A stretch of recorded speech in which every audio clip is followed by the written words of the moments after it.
Yo,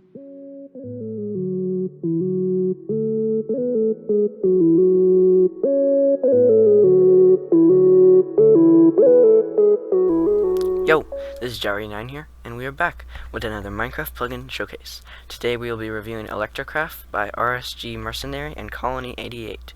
This makes redstone have electrical type properties and adds some new things you can do with redstone into Minecraft. So let's get started with the first basic thing, which makes redstone like electricity, like electric wire. So if you step on redstone dust while it's active, then there will be little fire particles, and if you are in survival,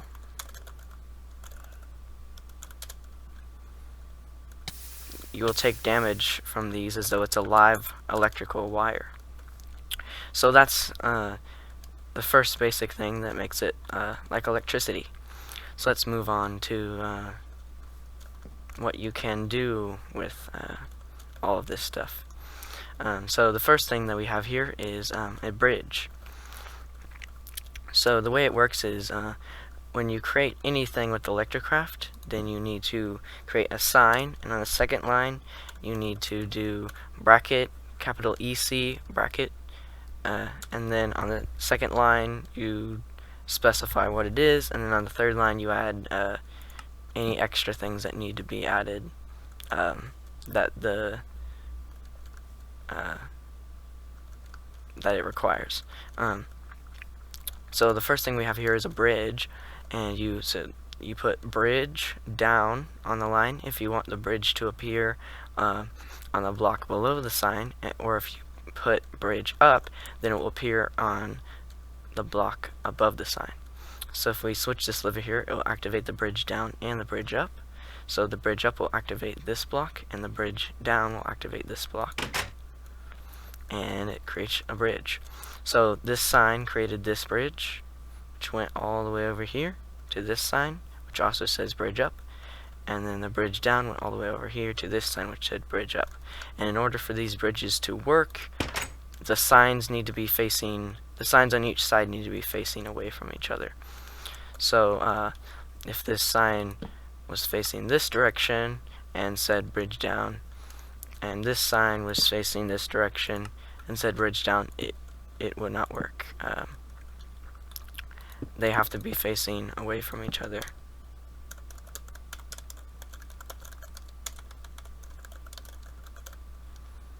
Like so. So let's move on to second thing we can do here, which is cubes. So with this, it creates a cube out of the block above the sign, and you can specify specs of the cube. So if we go over to this cube, it says 3322. The first two numbers are the width and length, and then the second two numbers are left and right, or right and left. I don't remember which, but so you can see the last two numbers are right and left, and so it goes 1 2 1 2, and then the length and depth are 3. So 1 2 3 1 2 3.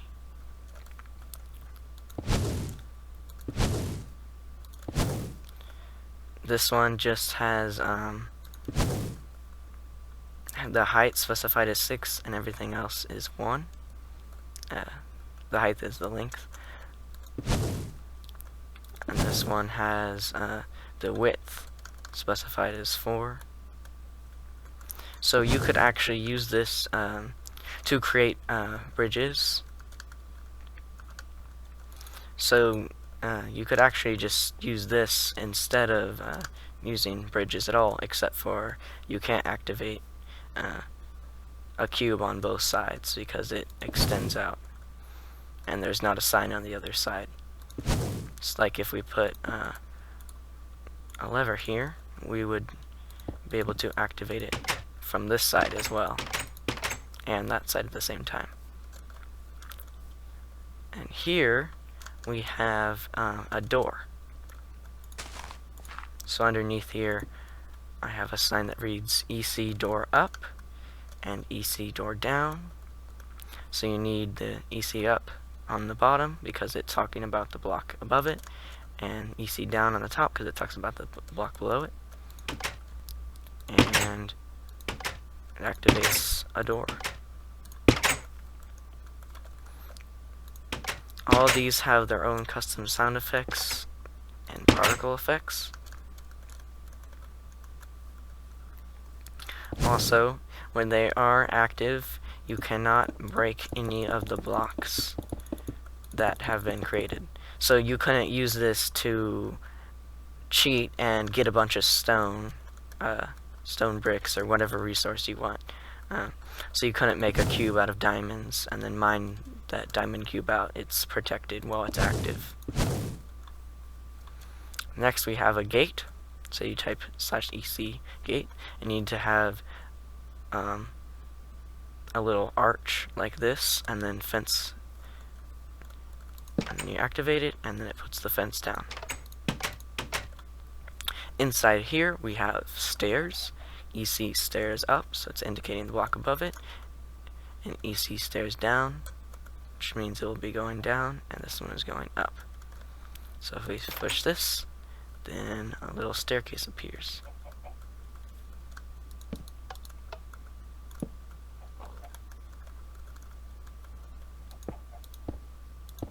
Let me put a lever over here so that we can activate it from up here. So with these you can activate them from both ends.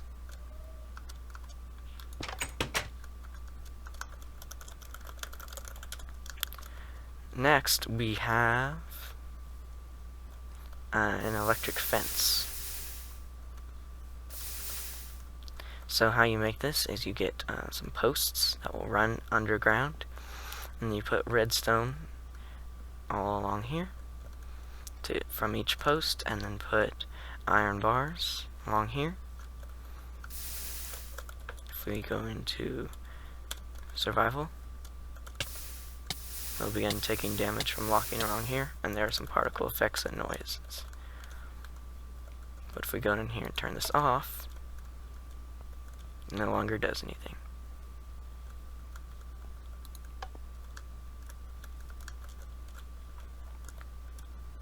Next we have lamp posts, which have compatibility for furnaces, netherrack, glowstone, and gold blocks with torches on them. So when you activate a fence, then you put some redstone up to a block, and then run a fence post up, and then put either netherrack, glowstone, a furnace, or a gold block with torches on it, and you can activate it on and off. Now the glowstone does look a bit funny when it's not active, and it looks like a sponge. I don't really like that, but because I just don't like the sponge texture compared to the glowstone texture, but that's what it does. And then the furnace turns on and off, and the torches, it puts buttons where the torches were, and if you have a torch on the top, then it turns it into a pressure plate, and then it just lights the netherrack when you have the netherrack active. Over here I just have a little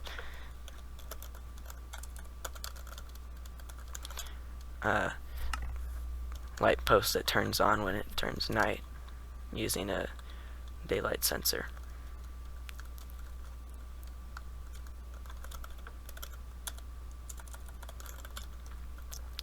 Next we have Quicksand. So if we walk over it, you get sucked down inside, and I got spat out because I put a hole along here so I would get spat out. Otherwise I would just, if I was in survival, I would just get sucked down, and if this hole wasn't here, then I would suffocate in it.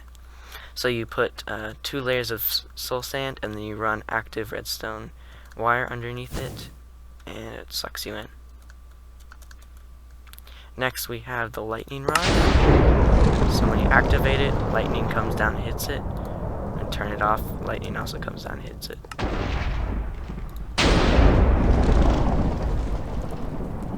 So pretty cool if you want to have a bunch of lightning effects. Next we have a lift. So you do EC lift up, you'll lift up, EC lift down, and you get lifted down. You have to build it, the proportions have to be exactly like this, or it doesn't work. So the sign, and then one block, and then the platform above it, and then the sign. So you also have to be close to the sign, so you can't hit it from like all the way back here. You have to be up close to it.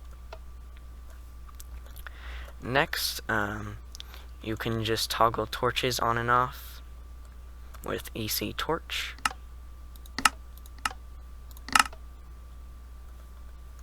So pretty nifty. It's very similar to the lamppost, except that you're only doing torches. Next, you can create water or lava blocks. So if you have a sign that says EC water up or EC lava up, it will create a water or lava block accordingly above it that does not flow out. So if you want to have a sensor when like somebody's falling down a hole, and then it will create a water block at the bottom and you'll safely go through it or something like that. Or you could use it as a trap and use lava or something like that. So you can do lava or water down and water or lava up. There are a few more things that this plugin adds, but they are broken because this plugin is kind of outdated. Actually pretty outdated, but all of it pretty much works except for a few things, which is a time sensor and a light sensor. So they're basically the same thing. It just, you have to know what the proportions of light are during a certain time, or know the proportions of time during a certain light level. But now that they have the daylight detector, you don't really need that anymore, since that has been added to Minecraft since this plugin was actually made and last been updated. And then there's a voltmeter, which you place along redstone and tells you the strength of the redstone current, but it is broken. So those are the only 3 things that I think are broken. Everything else here that I've shown works. And so yeah, that's what this plugin offers. The config allows you to turn this stuff on and off, and turn set parameters for them, such as how long this fence would be, or how big you can make your cube, or how long you can make your bridge, or how tall you can make your door, how tall you can make your stairway, things like that. And then you can also turn on and off the redstone effect, where you get hurt from it. And you can also set the damage that you get from the electric fence. So that's the config. And so yeah, that's all this plugin currently has to offer. Even though if you look on the plugin page, it says that it's for 1.3.2, which is pretty old. It still works up to 1.6.4. I'm not sure about 1.7.2 yet, because a beta or recommended build for Craft Bucket has not come out yet, so I can't test it on 1.7.1, but I think it will work, because all the changes that were made to the terrain generation don't have anything to do with the redstone, I'm pretty sure. So, at least the redstone that's being used right here. So I think you'll be good. You might just not be able to use some of the blocks with it. Some of the new blocks that the terrain added with this, but I think other than that, it should work with 1.7.2. Don't worry about it saying it's compatible with 1.3.2, because it works so far with everything above that. And yeah, that's all this plugin has to offer. Pretty cool plugin. If you want some more additional things added to your redstone on your server, and adds a more electrical aspect to redstone, as though it's almost electricity. So if you are looking into that, then you might want to look into one of those plugins where you can store redstone charges as though it's a battery, and then release them, and then turn things off like levers and other things that just create it. So you could do some interesting stuff like that and treat redstone like electricity and not like redstone. So that's some interesting stuff that you can do with this if you just want to pair this up with some of those plugins out there. And so yeah, that's all this plugin currently has to offer. It's compatible, and yeah, pretty cool plugin. I will leave a link in the description below to the plugin, and hopefully you go check it out and download it and put it on your server. Thanks for watching. Later.